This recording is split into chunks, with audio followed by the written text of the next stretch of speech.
This is an emergency alert message from the government of a highly dangerous and timid organism has managed to find its way into the outer areas of Greentown. It is highly advised not to go outside at night, as this organism is highly timid. The organism is 13 feet tall and is able to destroy an entire car with one smash. Here is the only authorized image of this organism.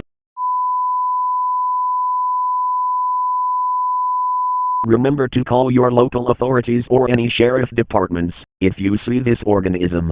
Do not fight it, as it is stronger, but not smarter than you. This concludes our message.